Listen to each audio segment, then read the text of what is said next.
Assalamu alaikum. Hello, dear student. I am Muhammad Roisuddin. Before you today, I gotta discuss with you English textbooks class 8, lesson 1. So let's get started. Discuss in group and write a paragraph on his following topics. দলে দলে আলোচনা করো এবং নিচের বিষয়ের উপর একটি অনুচ্ছেদ লেখো।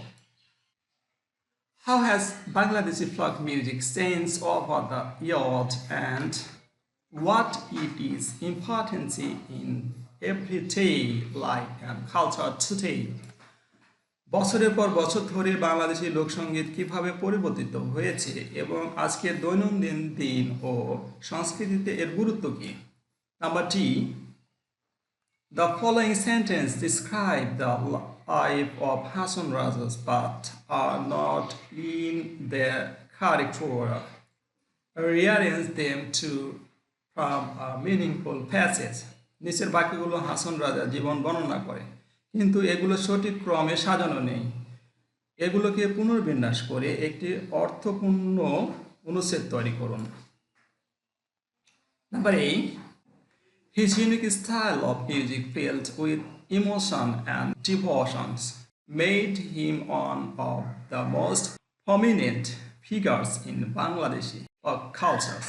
তার আবেগ ও ভক্তিপূর্ণ অন্যান্য সঙ্গীত শৈলী তাকে বাংলা লোকসঙ্গীতের অন্যতম বৈশিষ্ট্য ব্যক্তিত্বে পরিণত করেছে। এখানে যে হিজিবিজি লেখাগুলো দেখা যাচ্ছে এগুলো হচ্ছে আইপিএস সিম্বল, আর এটা অনুসারে উচ্চারণ শুদ্ধ করতে হয়। এটা ক্যামব্রিজ অ্যান্ড অক্সফোর্ড ডিকশনারি থেকে কালেক্ট করা হয়েছে, যেটা অনুসারে আমরা যদি পড়ি তাহলে ইংরেজিটা অবশ্যই শুদ্ধ হয়ে যাবে আমাদের। আশা করি তোমরা এইভাবে পড়া শিখবে। ইংরেজি শুদ্ধভাবে পড়তে হলে অবশ্যই আইপিএস সিম্বল অনুসারে পড়তে হবে, আর সেই জন্য আমি এই সিস্টেমটা তোমাদের সামনে নিয়ে এসেছি। অবশ্যই ফলো করবে, ভালো করবে। He was born on 21st December 1854 in Teghoria village of Laksamsi Pargana, now Sunamganj, to a Bangladeshi music zamindar family.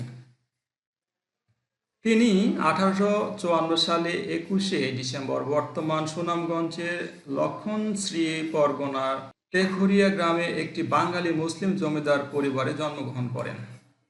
Number 3. He established a school and realized mosques, and he is said to have been widely engaged in charities within his. তিনি বিদ্যালয় ও মসজিদের মতো ধর্মীয় কেন্দ্র প্রতিষ্ঠা করেছিলেন এবং বলা হয়ে থাকে যে তিনি তার নিকটবর্তী সম্প্রদায়গুলোতে ব্যাপকভাবে দাতব্য কাজেও নিয়োজিত ছিলেন। Hasan's songs are called in books Hasan U Sad and Shokhin Bahar. Hason উদাস ও শৌখিন বাহার গ্রন্থে রাজার গান সংগৃহীত। Dewan Hasan Raja Chaudhuri, simply known as Hasan Raja, who was Bengali mystic poet and songwriter.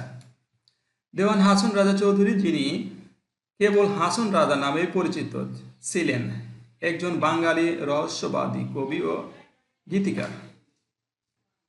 Hasan রাজা died on 6 December 1922. হাসান রাজা 1922 সালে 16 December মৃত্যুবরণ করেন। Describe this race, he lived a deep connection with the common people. ধন সম্পদ থাকা সত্ত্বেও তিনি সাধারণ মানুষের সঙ্গে গভীর সংযোগ অনুভব করতেন। এটা ছিল এর আলোচনার বিষয়। আজকে এই পর্যন্তই। আশা করি ভালো থাকবে, সুস্থ থাকবে আর ভালোর সাথেই থাকবে। আল্লাহ হাফেজ। আসসালামু আলাইকুম।